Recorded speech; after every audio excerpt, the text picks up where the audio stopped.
nerds, what's up? Recently, I came across an opinion essay in the New York Times titled, "Where Have All the Book Reviews Gone? What the Rise of AI and the Gutting of Books coverage across US media will mean for literature." The essay focuses primarily on AI and declining reading rates as the cause of the extinction of the formal book critic. Now, this essay is not very long and really worth the read if you're so inclined, but I did pull a few quotes that are going to be necessary for our discussion today. Even before the rise of AI, there was a near extinction level wipeout of the American Book Review. It has gotten eerily quiet out there. It's as if the bees, those kibitzing and sometimes stinging pollinators, have vanished, and few have noticed. Only yesterday, it seems, nearly every American newspaper, dozens and dozens of them, even in mid-sized cities, ran book reviews by local critics. The alternative weeklies, I wrote for many of these, had feisty and clamorous and occasionally nutty book sections. Time, Newsweek, and other weeklies had serious critics who mattered to the conversation and knocked their heads together like bighorn rams. So much of this is gone. The strangulation sounds of early dial-up should have served as a warning. A few magazines, of course, still run inspired book criticism. Essential trees are still standing, though the vast underbrush is gone, and the online discourse has its moments. But here's another number. Not long ago, someone estimated that there were 7 full-time book critics left in America. With the post-book world gone, that number has dropped to 5. Book reviews may survive if only because, as Elizabeth Hardwick observed, publishers need praise for their new releases, as an Easter basket needs shredded green paper under the eggs. But the breakup of the monoculture, the rise of algorithms, and the flattening of taste mean that critics will never, for better or worse, have the consecrating power they once did. Pauline Kael, Albert Murray, Lester Bangs, Edmund Wilson, and Kenneth Tynan, 5 of my critical heroes, knew what to notice in ways that can't be taught or imitated, and they knew how to make their prose and their ideas stick. I'm cheered by the young critics out there swimming in the sea without drowning in it, trying not to be cast into jail by their creditors, and working to make certain that the last snatch of book criticism isn't 3 fire emojis, 2 jazz hands, and a crying face and a facepalm. Commenters on both the New York Times article itself and other social media sites like Reddit immediately pointed out a glaring hole that I also noticed myself. Did you catch it? Other than 3 quick sentences pointing to the internet, the essay completely ignored the huge rise of book influencers on platforms like TikTok, Instagram, and YouTube. The book review hasn't disappeared, it's just changed hands. So of course, it's actually important to know what kind of book review this article is actually talking about. The author, Dwight Garner, is a professional journalist and editor for the New York Times and has also worked as an editor for publications such as Salon.com and Esquire magazine, among others. He graduated with a degree in American literature. The influential critics that he mentioned in his essay come with similar and outstanding professional pedigrees. Pauline Kael was a lauded and award-winning film critic who wrote for The New Yorker and studied at UC Berkeley. Albert Murray was a literary and music critic who was an accomplished essayist and writer. Lester Bangs was called America's greatest rock critic and wrote for Rolling Stone. Edmund Wilson studied at Princeton and won the Presidential Medal of Freedom for his contributions to literature. Kenneth Tynan was an Oxford alumni, critic, and active fighter against censorship. Not to mention that there are probably many other very famous and influential critics that we could talk about that would come with similar trajectories and accomplishments.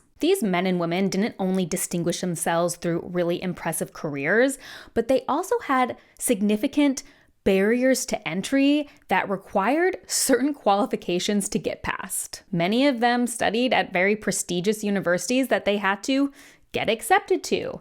Then many of them wrote for prestigious publications that they had to interview for and actually get hired to. At multiple levels through their careers, they had established tastemakers and respected professionals bestow upon them a certain credibility. This is what book review, or in other words, the professional literary critic, means in this context. Compare that to the rise of influencers where just any bozo with a camera can suddenly become a critic.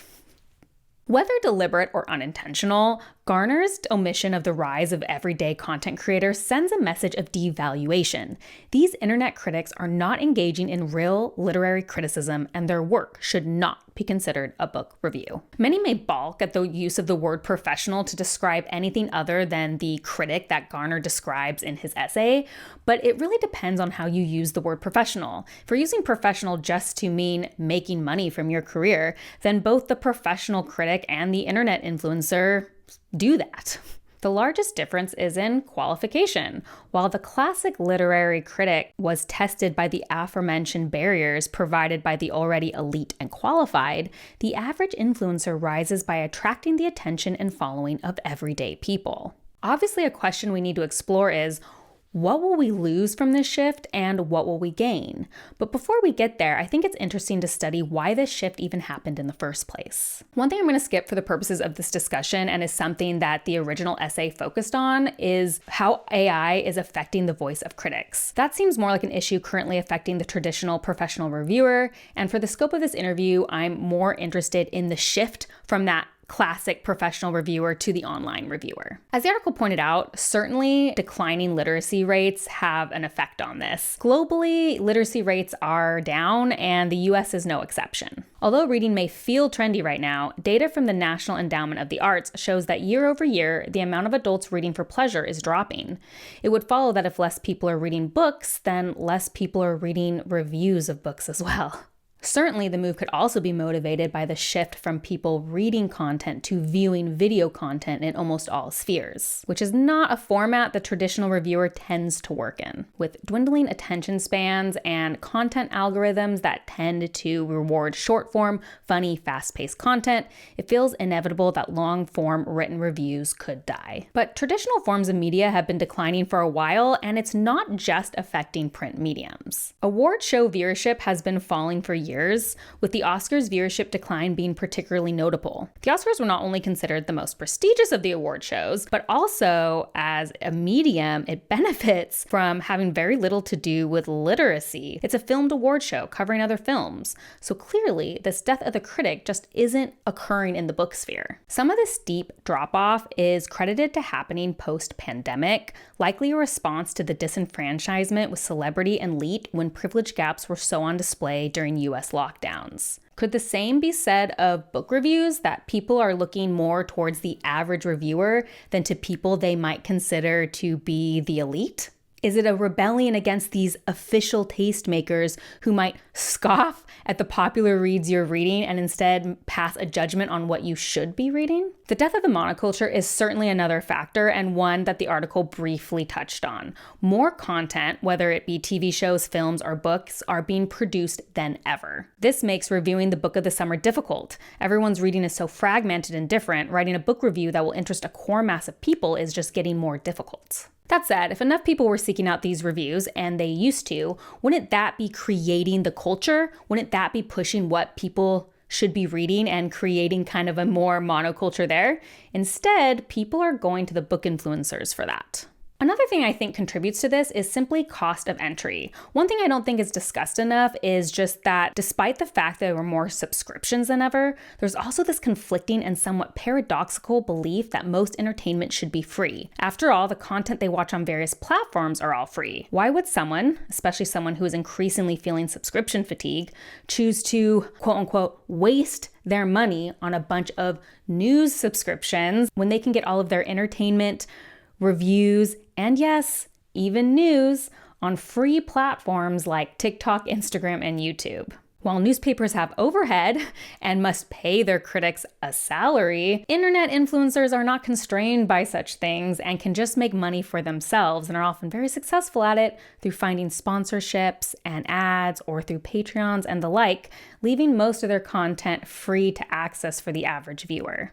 So yes, declining literacy rates, a movement against the elite in favor of the everyday, the death of monoculture, and the desire for free media have likely all played a role in the death of the traditional book reviewer. I am sure there are other factors as well, but these factors are important to think about when we discuss the long-term effect this will have on the reading community. But does the loss of the professional book critic even matter? Some of you watching this video may be celebrating the idea of the death of the formal critic and getting rid of the elites and tastemakers, and are all in favor of this shift to the more informal, unqualified, average everyday book influencer. While others here may be bemoaning the downfall of true culture and proclaiming the death of literacy for good. As always with me, I think there's some nuance here, and that neither of these extremes fully see the whole picture. The casual reviewer, one not studied or traditionally qualified, has always had its place in every artistic endeavor. For example, sure, a food critic can teach you a lot about food and be really insightful and helpful as you look for good restaurants, but you know what else is just as useful sometimes? Your neighbor telling you what's the best place to get a burrito. There are famous examples of movies that are loved by critics and hated by the average viewer, and vice versa. A lot of times, this average viewer and the critic are trying to accomplish different things and looking for different things. Certainly, publishers and authors have a lot to gain from the book influencer. A book that goes viral, particularly on TikTok, moves books like perhaps nothing else can. Viewers are attracted to the reviews that are often funny, entertaining, and make it easy to find your next read. They feel informal, like you're just talking to a friend about something you enjoyed. A lot of people credit these type of reviews for getting them back into reading and getting them excited about reading, and also helping them find real-life communities around these books. And while I don't have numbers on how many people read book reviews in a publication like the New York Times, I have a hard time imagining it matches the numbers of some of these most popular TikTokers, YouTubers, Instagrammers who often have views in the hundreds of thousands, if not millions. Of course, as many of the most popular online book platforms tend to deal in short content, there really is so much review and literary criticism you can fit in that short amount of time. And it really begs the question of what counts as a review? Is saying your gut feeling and reaction to a book in 60 seconds a formal book review? Is that what a review is? Of course, there are also long-form platforms as well, like YouTube, that allow online reviewers to dig a little deeper and talk for as long as they basically want. No one would deny, honestly, that the name for these are book reviews on any of these platforms. So if that's the case, what does Garner mean when he uses the term book review if he says that they're disappearing? We've already talked about professional qualifications that might distinguish the reviewer itself, but what about the review? My gut instinct says that what would distinguish this type of review is that it offers less a discussion on the critic's personal enjoyment of the novel, but rather talks about the literary merit of the book itself. The most famous literary critics were known for their contributions to literature at large, changing the very way people wrote and looked at writing. They were thought leaders. Their written reviews were often literary pieces in themselves. There's also an element of journalistic integrity. Their job wasn't reliant on publishers or authors or certain people liking them. They were paid to do a job for a third party, and their publications might even have strict rules on connections and interactions, meaning there was some formal attempt at limiting outside and undue influence. Influencers, on the other hand, are under no such journalistic promise and must work to keep the attention of their audiences, and if it's their full-time job, keep the income flowing. Can we really say these online reviews are contributing to literature? Are they serious pieces of literary criticism that are moving the craft forward? Probably not, but in fairness, I don't think all of the professional literary critics were doing that either. We often laud the best at what they did, and we can often compare that to the worst of the internet influencer. Of course, the answer is in between. I do think there's some obviously very beneficial and influential people in all spaces, but I do think that is a big part of what makes the professional and studied literary critic a thing that we don't want to lose, even as book reviews move to other platforms. I think it's quite easy to see that, yes, we will truly lose something if we lose the professional critic. The answer is that both need to exist. Both have their places and both have their merits. There is no reason that online communities shouldn't exist and shouldn't hype up novels and make people excited. These internet reviews often do a great job of getting people into reading and getting them excited about what they read. And yes, even helping people engage differently with the novels and books that they are reading. And also, just like not everything you read has to be super deep or considered high art all the time. But like also, it would be good if some of it was. Protecting and talking about influential pieces of literature is always going to be important and should be protected. And engaging in deeper literary criticism is really beneficial for you as a reader to grow, but also just really beneficial for authors I'm guessing at least, to grow in their craft and become better writers and forward literature as an art form. People who are engaging enough to have the most followers doesn't necessarily mean they are also providing the most value. And it's important that we make that distinction. Not that people who have a lot of followers can't provide value, but that cannot be the only entry point or the only marker of what is valuable in this space. I've started to see a disturbing trend where some online conversations have started to devalue the study of art because it is not instantly monetizable. And I reject that idea. I think studying and learning about art is incredibly important. Now, am I offended that online reviews were considered by this critic to be so useless that they were completely omitted from this essay? Honestly, no. If anything, it just made me re-examine my work more critically on here. I'm proud of a lot of my book reviews, and I legitimately think that they discussed themes well and that I contributed something to that book. There are also a lot of reviews on here that I just do not feel that way about. I don't think they're very good, and I don't think they really deepened anyone's meaning, anyone's understanding of the book at large, and I didn't really engage with it as critically as I could. This article made me really have a desire to think more critically about the reviews I put out here and to really ask myself what I'm contributing to the literary conversation. I may not have the credentials of a professional critic, but it does not mean that I can't more thoughtfully engage with the work. That said, I do think Garner's essay is weaker for not having addressed the elephant in the room. We can all see it. Ignoring it doesn't make it go away.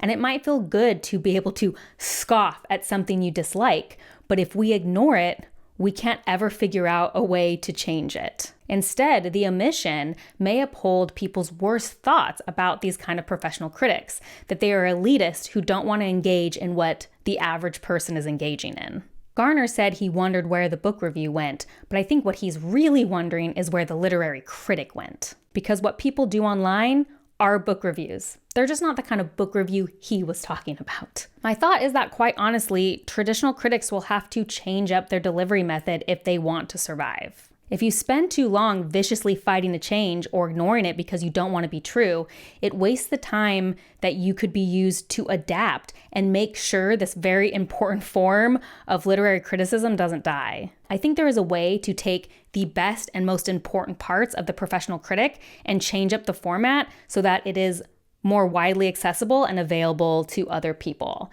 And although it might feel unsavory, we might not want to change. Again, if we avoid the change completely, it might be at the cost of letting it completely die out rather than preserving the most important part of it. Of course, I'm not speaking from within. I'm not a literary critic myself, so I may have missed some of the finer points of this discussion. I'd love to know what you thought of this article if you read it, or just what you think of this discussion if all you engaged with was my video. But I do think, in name of the video, you could at least go read the essay. It's very short. As always, I think these things are very nuanced, and I am always very interested in literature conversations and where they're going, and I'd love to hear your thoughts below. As always, if you like these kind of deep dives and video essays and conversations surrounding books, please like and subscribe. That is the best way to support me. And if you want to see what I'm currently reading, as well as other nerdy rants, you can check me out on Instagram at bookborn.reviews. I'll see you next time. Bye.